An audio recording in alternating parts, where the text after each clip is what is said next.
Bueno, conversando aquí un poco de política con Sergio Abrevaya, muchas gracias por venir nuevamente. No, gracias a vos. Bueno, la primera, vamos a hablar un poquito de una posible futura gestión. Después vamos a hablar de política partidaria y todas las discusiones internas.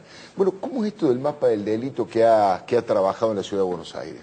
Mira, una serie de organizaciones hace tiempo que vienen construyendo el mapa con los reportes de los delitos no denunciados. Porque cosa es que hay un problema serio en el tema del delito, que es que por un lado la estadística, no de homicidios, que esa se conoce, sí. La estadística del delito en general no se conoce. La última cifra aparece en el año 2008, de lo denunciado, y lo no denunciado no aparece. Claro, más vale. Las organizaciones lo recogieron. El último semestre que está compilado por las organizaciones va entre diciembre y mayo de este año, 26.000 reportes de delitos no denunciados, lo que te puede hacer suponer perfectamente que podría ser el doble en un año.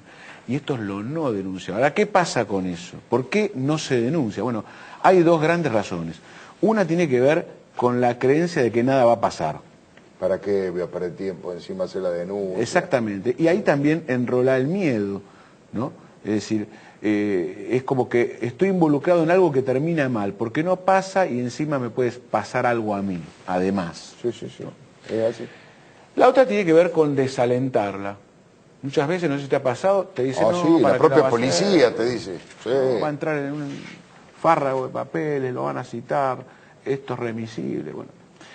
Creo que esto hay que romperlo, hay que echar luz sobre el tema del combate del delito. En general se debate sobre reformar el Código Penal, el procesal quizá habría que reformar algo, pero en realidad hay un tema de fondo que es el paradigma de la pelea en la calle con lo delictual. Y la pelea ha tenido que ver con sumar policías, la idea de la frazada corta, en la que claro, voy sumando más policías y esto va desalentando el delito que se corre de barrio en realidad.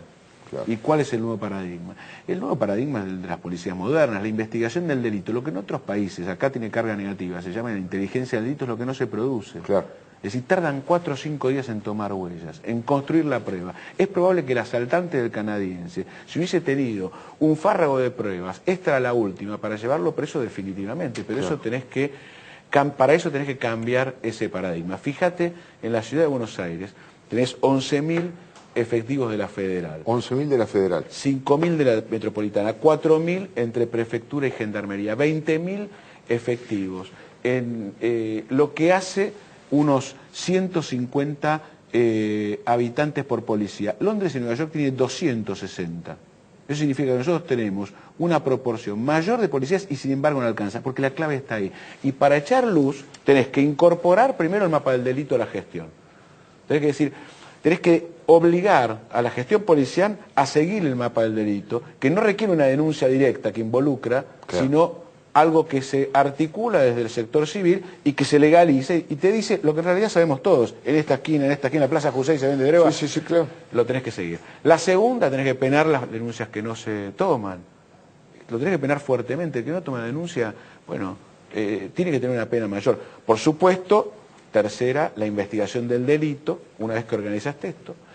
Cuarto, la coordinación de las policías. La Ciudad de Buenos Aires puede, y no lo ha hecho todavía, decidir que ninguna fuerza policial funcione en la Ciudad de Buenos Aires si no es bajo una cabeza, porque desde la reforma de la ley Cafiero, sí, que habilita a la Ciudad de Buenos Aires a legislar sobre el tema policial, es que te habilitó también a, por ejemplo, decir habrá una sola cabeza y cualquier policía que funcione termina coordinada por esa cabeza. Esa cabeza además podría ser electiva, y no es que crea que es la solución del mundo, pero en esta idea de echar luz, probablemente rendir cuentas, quedar obligado a explicar cómo va a ser el plan de seguridad, creo que va a ayudar. Usted dice que vaya en la lista en las elecciones, que alguien proponga el candidato a comisario general, digamos, de toda esa fuerza. Sí, pero distintas a las elecciones de la política, con tiempos diferentes. Claro.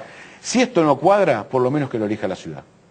Claro. Y luego en una asamblea, en audiencia pública, en la legislatura, tenga que pasar por ese tamiz. Es decir, que exista luz en la elección de la cabeza, que haya cabeza de coordinación, que se incorpore el mapa del delito, que haya investigación del delito como centro del combate. Y te digo una final, que es la institucional, pero que hay que hacerla. La ciudad tiene que ir a la Corte, como lo hizo Córdoba, como explicaba la Sota, tiene que ir a la Corte y decir, devuélvanme la Federal y la plata. Claro. Porque se quedaron con el dinero de la Ciudad de Buenos Aires, cuando se quedaron con la justicia, la policía y algunas otras cuestiones. Entonces, hay que pedir judicialmente que se devuelva la policía definitivamente, y por supuesto eso te permite mucho más fácilmente tener una política de seguridad. Abrevaya, ¿cuáles son los barrios de la ciudad de Buenos Aires que tienen más delitos? ¿Cuáles los que tienen menos delitos? ¿Y cuáles son los delitos que más se generan en la ciudad de Buenos Aires? Bueno, siempre el arrebato es el arrebato. Sí, este es el mayor. Y tenés barrios... Arrebato de cartera, de celulares... Sí, este es el que más, por lo menos en lo que hace al mapa del delito, ¿no? Y después, por supuesto, los barrios, siempre lo cercano a lo que más dificultades tiene, aunque no se crea, me refiero a lo cercano a la 1114, la zona de Liniers Lugano, el sur es el que más sufre el delito, mucho más que la zona norte, aunque nos dé la sensación distinta, sobre todo al que vive en la zona norte. Estamos hablando de que todos sufrimos el delito, ¿no? No, por supuesto, estamos viendo ya con una lupa. Sí, a mí me parece muy razonable que sea la gente más humilde la que más lo padece. Es así. Y esto te muestra también algo. Porque menos presencia del Estado, además. Así es. Esto te demuestra lo que significa no tener en la Argentina y en la ciudad política de mediano y largo plazo. Si vos no tuviste, por ejemplo, te hablaba de la 1114, si vos no tuviste política de vivienda, uno de los tantos costos que tenés es que terminaste con cocinas de droga en la 1114. Porque es el amparo, no es que son todos delincuentes, hay 5. Es más, el que más sufre es el que vive en la villa. Claro. Pero el problema central es que creas situaciones de flagelo para el que vive en villa, de amparo de delito, es decir, tenés una cantidad de problemas como Estado que por no haber resuelto temáticas como la vivienda para todos, significa, además que no tuviste la madurez para hacerlo, que tenés el inconveniente de otras consecuencias, como también después la necesidad, por supuesto, de urbanizar y que termine todo a medio andar, disconforme el que vive alrededor y disconforme el que vive dentro de la villa. Claro. Todo esto se resuelve cuando vos pensás a mediano y largo plazo. Pensás a mediano y largo plazo la seguridad, vivienda, que te lo traje para entender lo que significa mediano y largo plazo, transporte. ¿Sí? La ciudad deja de estar complicada el día que entienda que tiene que duplicar rápidamente la red de subtes, si no termina mal. Y esto significa siempre mediano y largo plazo, que creo que es lo que falta en la ciudad y sobre todo en la nación, ¿no? Abrevaya, ¿cambió el mapa electoral en la ciudad de Buenos Aires producto de la crisis de UNEN con Elisa Carrió? Le pregunto, ¿quiénes son los precandidatos ahora, además de usted? Martín Lustó, que es el que aparece como que está por ahí más aventajado en las encuestas, ¿está durante mucho tiempo como coqueteando con el PRO o me equivoco? ¿Hay una posibilidad de confluencia? No creo, pero sí de algún tipo de acercamiento. Bueno, yo lo vi en esos términos, está ahora diciendo que no, con firmeza, por suerte, pero lo vi en esos términos, incluso Carrió y él salieron a recorrer los barrios con el mismo discurso, ¿no? Ahora aparentemente no. Los candidatos somos 3, digo, para aclararlo, sí. También está Roy Cortina. Sí. Pero entendería que no, además me da la impresión de que por más que haya dicho que sí, por más que haya tenido la voluntad en algún momento, y más allá del debate sobre eso, me da la impresión de que era imposible. ¿Por qué? Porque en la ciudad de Buenos Aires no gobierna el kirchnerismo, gobierna el PRO. Claro. Entonces, su agenda, por lógica, la del PRO, es defender sus políticas, defender su modelo de gestión, proyectarlo en el tiempo. Y la nuestra, que ha sido oposición en UNEN desde hace un año, pero antes ha sido oposición también desde Coalición Cívica, Radicalismo, distintos componentes, ha sido otra.